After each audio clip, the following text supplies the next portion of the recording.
इस्लाम के भीतर एक छिपा हुआ तंत्र है जिसके बारे में ज्यादातर लोग कभी बात नहीं करते। और यह न तो चरमपंथी समूह है, न ही यह पश्चिमी प्रभाव है। यह विश्वास का संकट भी नहीं है। यह शरिया है, जब आस्था कानून बन जाती है। क्योंकि एक बार जब कोई धर्म एक शासन प्रणाली बन जाता है तो वह लोगों के दिलों में रहना बंद कर देता है और अदालतों, पुलिस थानों, पाठ्यपुस्तकों और जेलों में रहने लगता है। और यह सब कुछ बदल देता है। यह एक ऐसी संरचना बनाता है जो झुक नहीं सकती, केवल कसती चली जाती है।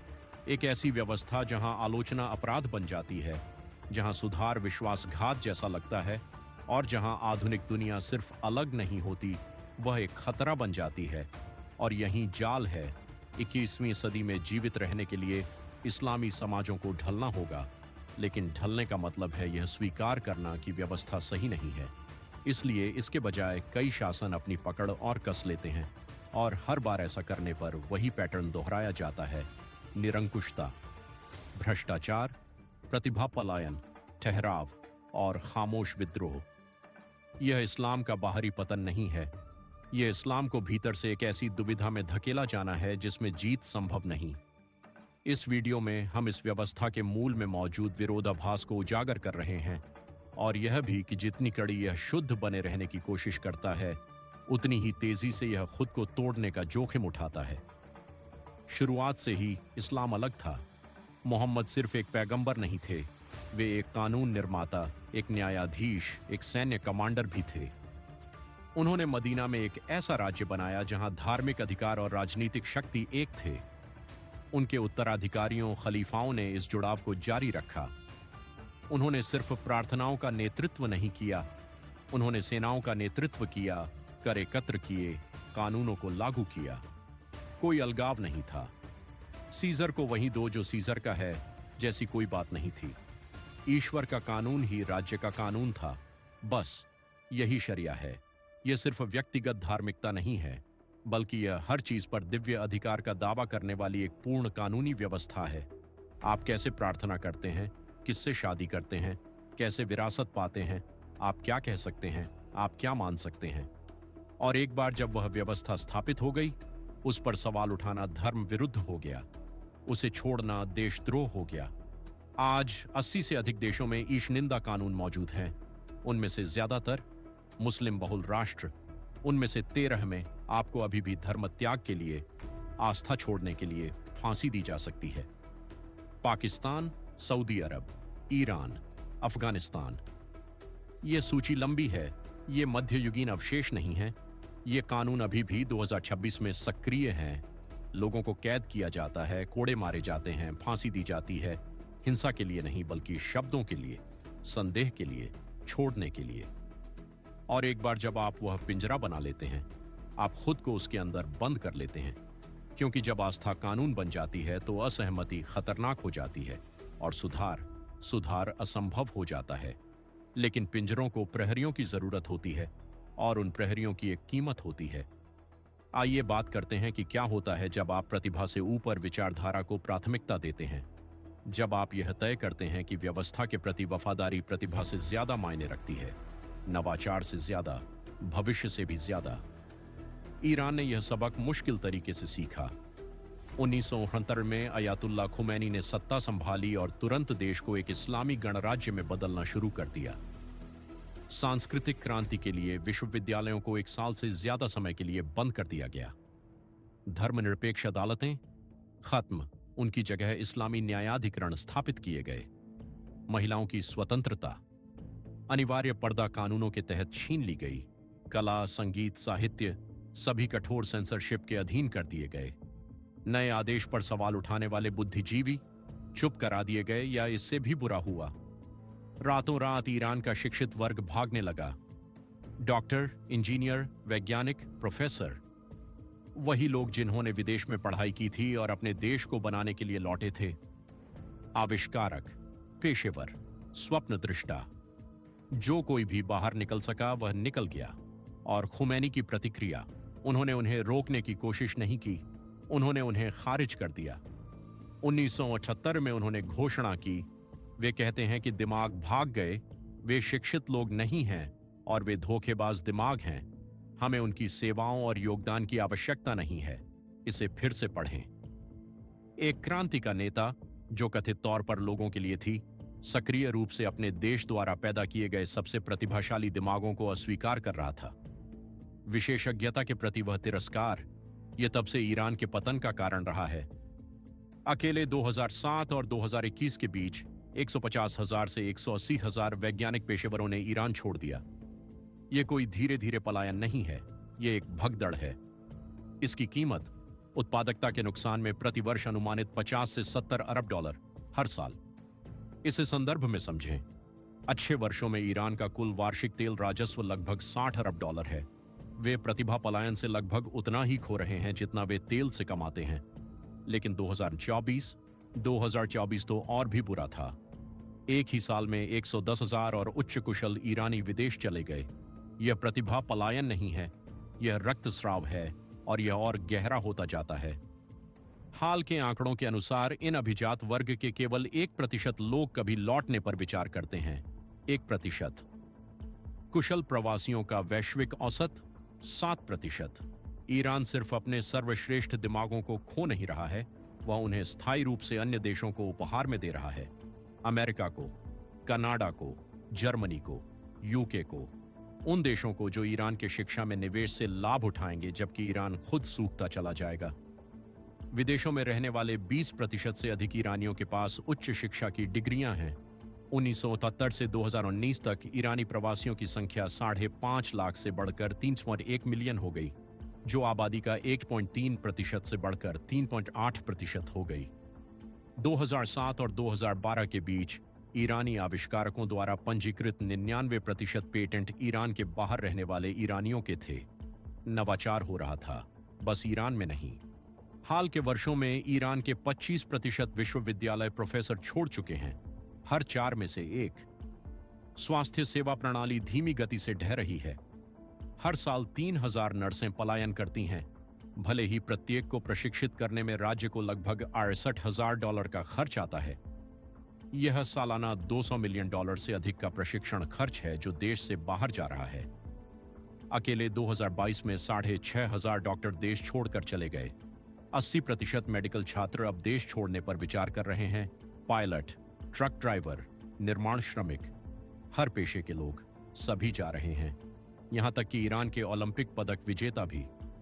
हाल के 86 ओलंपिक विजेताओं में से 83 देश छोड़ चुके हैं। जब आपके चैंपियन भी रुकना नहीं चाहते तो ये क्या दर्शाता है? और ये सिर्फ ईरान की बात नहीं है।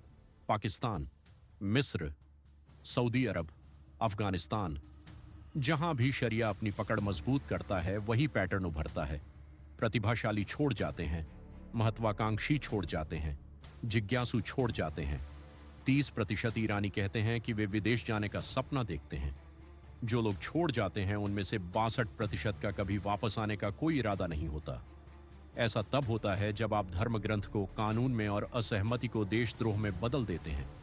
आप सिर्फ लोगों को नहीं खोते, आप अपना भविष्य खो देते हैं। लेकिन यह तो सिर्फ पुरुषों की बात थी।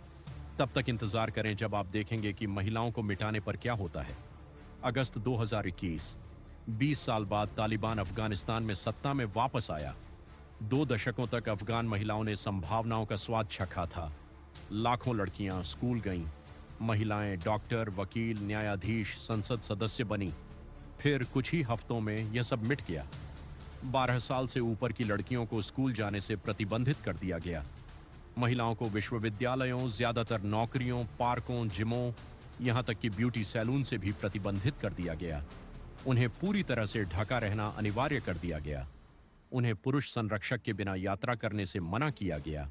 उनकी आवाजों को खामोश रहने के लिए कहा गया। दिसंबर 2024 में तालिबान ने महिलाओं को दवा या दाई का काम सीखने से प्रतिबंधित कर दिया। जो कुछ अंतिम करियर खुले थे उनमें से एक था। एक ऐसे देश में जहां ज्यादातर महिलाओं की जांच केवल महिला डॉक्टर ही कर सकती हैं, आप महिलाओं को डॉक्टर बनने से रोक रहे हैं। आप अपनी महिला आबादी को अपर्याप्त स्वास्थ्य सेवा की सजा दे रहे हैं। नतीजा, आर्थिक तबाही। तालिबान के वापस आने से पहले लगभग 19% अफगान महिलाएं कार्यबल में भाग लेती थीं। बहुत अच्छा नहीं, लेकिन कुछ तो था। 2024 तक 5%, सिर्फ 5। अब 78% युवा अफगान महिलाएं शिक्षा, रोजगार या प्रशिक्षण से बाहर हैं। यह लगभग हर 5 में से 4 हैं। महिलाओं की एक पूरी पीढ़ी सार्वजनिक जीवन से मिटा दी गई। और इसकी कीमत। संयुक्त राष्ट्र विकास कार्यक्रम का अनुमान है कि महिलाओं को काम से बाहर रखने से अफगानिस्तान को हर साल $1 अरब का नुकसान होता है। यह कुल सकल घरेलू उत्पाद का 5% है। यूनिसेफ ने गणना की कि लड़कियों को माध्यमिक शिक्षा से प्रतिबंधित करने से ही सालाना कम से कम $500 मिलियन का नुकसान होता है। लेकिन यह सिर्फ पैसे की बात नहीं है, यह पतन की बात है। जब आप अपनी आधी आबादी को अर्थव्यवस्था से हटा देते हैं, तो आप सिर्फ श्रमिकों को नहीं खोते, आप डॉक्टर खोते हैं, नर्सें, शिक्षक, इंजीनियर। आप उन लोगों को खोते हैं जो स्वस्थ बच्चों को पालते हैं, जो स्थिर समुदाय बनाते हैं, जो समाजों को कार्यशील रखते हैं। आज अफगानिस्तान में हर 7,000 महिलाओं पर एक स्त्री रोग विशेषज्ञ है। देश भर में 12,000 डॉक्टरों की कमी है। मातृ मृत्यु दर आसमान छू रही है। स्वास्थ्य सेवा प्रणाली बिखर रही है। और यह सिर्फ अफगानिस्तान की बात नहीं है। मध्य पूर्व और उत्तरी अफ्रीका, मियानमार में महिलाओं की कार्यबल भागीदारी दुनिया में सबसे कम है, मात्र 20%। इसकी तुलना वैश्विक औसत 50% से करें। पूर्वी एशिया में यह 63% है। उप सहारा अफ्रीका में 67% है। यहां तक कि गरीबी और संघर्ष से जूझ रहे क्षेत्र भी अर्थव्यवस्था में महिलाओं को शामिल करने के मामले में मीना से बेहतर प्रदर्शन करते हैं। अंतर्राष्ट्रीय मुद्रा कोष ने 2000 और 2011 के बीच के आंकड़ों का अध्ययन किया। उन्होंने पाया कि मीना देशों ने महिलाओं के रोजगार को पुरुषों के स्तर के करीब नहीं लाकर $1 ट्रिलियन, जी हां, $1 ट्रिलियन का नुकसान किया। लेकिन यह नुकसान केवल सकल घरेलू उत्पाद (जीडीपी) की गणना से कहीं अधिक है। जब महिलाएं काम करती हैं तो वे पुरुषों की तुलना में अलग तरह से निवेश करती हैं। अध्ययनों से लगातार पता चला है कि महिलाएं अपनी आय का 90% तक अपने परिवारों और समुदायों में पुनर्निवेश करती हैं। बच्चों के लिए बेहतर पोषण, बेहतर स्वास्थ्य सेवाएं, बेहतर शिक्षा। जब आप महिलाओं को कार्यबल से बाहर करते हैं, तो आप केवल श्रमिकों को नहीं खोते, आप उस मल्टीप्लायर इफेक्ट को खो देते हैं जो पूरे परिवारों को गरीबी से बाहर निकालता है। मैकिन्से ग्लोबल इंस्टीट्यूट ने अनुमान लगाया है कि 2025 तक विश्व स्तर पर अर्थव्यवस्था में महिलाओं की भूमिका को पूरी तरह से समान करने से वैश्विक सकल घरेलू उत्पाद में $12 ट्रिलियन का इजाफा हो सकता है। उस क्षमता का एक बड़ा हिस्सा इस्लामी दुनिया में अप्रयुक्त पड़ा है। पूरी अर्थव्यवस्थाएं ठप पड़ गई हैं, प्रतिबंधों या युद्ध के कारण नहीं, बल्कि आधी आबादी को किनारे करने के जानबूझकर किए गए चुनाव के कारण। और यहां सबसे क्रूर विडंबना यह है, ये अक्सर वही समाज होते हैं जो बेरोजगारी, गरीबी और विकास की कमी की शिकायत करते हैं।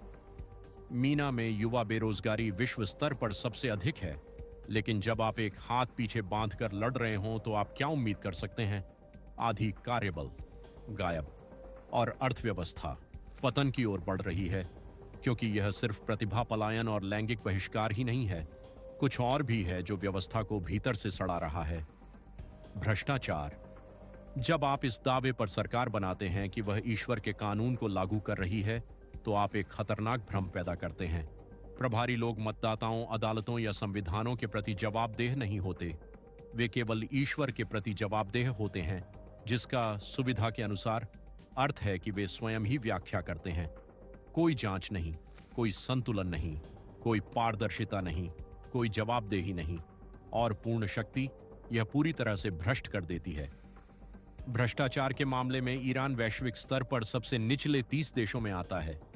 2022 में ट्रांसपेरेंसी इंटरनेशनल ने इसे 100 में से 23 का स्कोर दिया था। 0 सबसे भ्रष्ट होने का संकेत है, 23 विनाशकारी है। सत्तारूढ़ मौलवी और रिवॉल्यूशनरी गार्ड केवल सरकार को ही नियंत्रित नहीं करते, वे विशाल उद्योगों को नियंत्रित करते हैं। तेल, दूरसंचार, निर्माण, बैंकिंग। वे केवल धार्मिक नेता नहीं हैं, वे कुलीन तंत्र हैं। रिवॉल्यूशनरी गार्ड अकेले ईरान की अर्थव्यवस्था का अनुमानित 40% नियंत्रित करता है। अरबों डॉलर ऐसी फर्जी कंपनियों और धार्मिक प्रतिष्ठानों के माध्यम से प्रवाहित होते हैं जो बिना किसी निगरानी के काम करती हैं। जब आम ईरानी मुश्किल से रोटी का खर्च उठा पाते हैं, तो मौलवियों के बच्चे मासेराटी चलाते हैं। जब शिक्षकों को महीनों तक वेतन नहीं मिलता, तो मुल्ला भव्य हवेलियां बनाते हैं। यह पाखंड स्तब्ध करने वाला है। लेकिन जब आप दैवीय सत्ता का दावा करते हैं तो कौन आपको चुनौती देगा? लेकिन यह हर जगह एक ही कहानी है। तालिबान के तहत अफगानिस्तान हर भ्रष्टाचार सूचकांक में सबसे नीचे, इस्लामी शासन के तहत सूडान वही, पाकिस्तान वही। क्योंकि जब धार्मिक वफादारी योग्यता से ऊपर हो जाती है तो आपको अक्षमता मिलती है। जब सत्ता पर सवाल उठाना विधर्म होता है तो आपको सत्ता का दुरुपयोग मिलता है। जब योग्यता मायने नहीं रखती तो भाई भतीजावाद फलता फूलता है और फिर आर्थिक संरचना ही है। शास्त्रीय शरिया 7वीं शताब्दी के अरब के लिए बनाई गई थी। इसमें विरासत के बारे में ऐसे नियम हैं जो संपत्ति को कई वारिसों में विभाजित कर देते हैं, जिससे स्थायी पारिवारिक व्यवसाय बनाना लगभग असंभव हो जाता है। यह ब्याज को प्रतिबंधित करता है, जो सख्त व्याख्या में आधुनिक बैंकिंग और क्रेडिट को पंगु बना देता है। इसमें एक कानूनी कॉरपोरेट इकाई की अवधारणा का अभाव है, जिसने ऐतिहासिक रूप से व्यवसायों के लिए अपने संस्थापकों से अधिक समय तक टिके रहना मुश्किल बना दिया। अब कई मुस्लिम बहुल देशों ने इन समस्याओं से निपटने के लिए 19वीं और 20वीं शताब्दी में पश्चिमी शैली के वाणिज्यिक कानूनों को अपनाया। लेकिन जब शासन सख्त शरिया प्रवर्तन की ओर वापस मुड़ते हैं तो अर्थव्यवस्था को नुकसान होता है। सूडान ने 1980 के दशक में इस्लामी शासन के तहत पारंपरिक बैंकिंग को खत्म करने की कोशिश की। परिणाम? अत्यधिक मुद्रास्फीति, अलगाव, आर्थिक पतन। क्योंकि आप 7वीं शताब्दी के वित्तीय नियमों के साथ 21वीं सदी की अर्थव्यवस्था नहीं चला सकते। आप विश्व स्तर पर प्रतिस्पर्धा नहीं कर सकते जब आपकी आधी कार्यबल को भाग लेने से रोक दिया जाता है। आप नवाचार नहीं कर सकते जब आपके सबसे अच्छे दिमाग पलायन कर रहे हों, और आप तब तक विकास नहीं कर सकते जब तक भ्रष्टाचार सब कुछ भीतर से खा न जाए। प्रतिभा पलायन, लैंगिक बहिष्कार, भ्रष्टाचार, आर्थिक स्थिरता, 4 शक्तियां एक दूसरे को पोषित करती हुई धीमी गति से मृत्यु का सरपिल। और ठीक जब उन्हें लगा कि उन्होंने इसे नियंत्रण में कर लिया है, इंटरनेट आ गया। सदियों से शरिया के संरक्षकों के पास एक निर्णायक लाभ था, नियंत्रण। कौन धर्म ग्रंथों की व्याख्या कर सकता है? केवल उलेमा पर नियंत्रण। कौन सी किताबें अनुमति प्राप्त थीं? रूढ़िवादिता पर सवाल उठाने वाली कोई भी चीज प्रतिबंधित थी। लोगों के सामने कौन से विचार आते थे, उस पर नियंत्रण। यदि आपने ग्रामीण पाकिस्तान के किसी गांव या तेहरान में व्यवस्था पर सवाल उठाया तो आप अकेले थे। बात करने वाला कोई नहीं, कोई वैकल्पिक दृष्टिकोण नहीं, अपने संदेहों को सत्यापित करने का कोई तरीका नहीं, यह जानने का कोई तरीका नहीं कि क्या दूसरों को भी ऐसा ही महसूस होता था। मस्जिद ने आपको बताया कि क्या विश्वास करना है। मौलवियों ने आपको बताया कि कैसे जीना है। राज्य ने सुनिश्चित किया कि आपने पालन किया। खुद पर संदेह करें, यह केवल आपके अपने सिर में फुसफुसाया जाता था।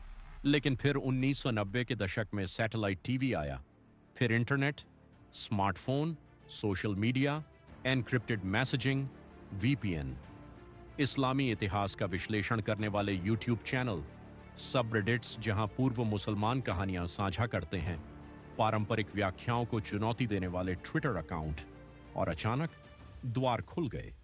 रियाद की एक किशोरी अब इस्लाम की उत्पत्ति के महत्वपूर्ण इतिहास तक पहुंच सकती है, जो एक पीढ़ी पहले अकल्पनीय होता। वह ऑक्सफोर्ड या हार्वर्ड के प्रोफेसरों के वीडियो व्याख्यान देख सकती है जो कुरान की पाठ्य आलोचना की व्याख्या करते हैं। काहिरा में एक विश्वविद्यालय छात्र दोनों पक्षों के विद्वानों के साथ कुरान के विरोधाभासों पर लाइव बहस देख सकता है।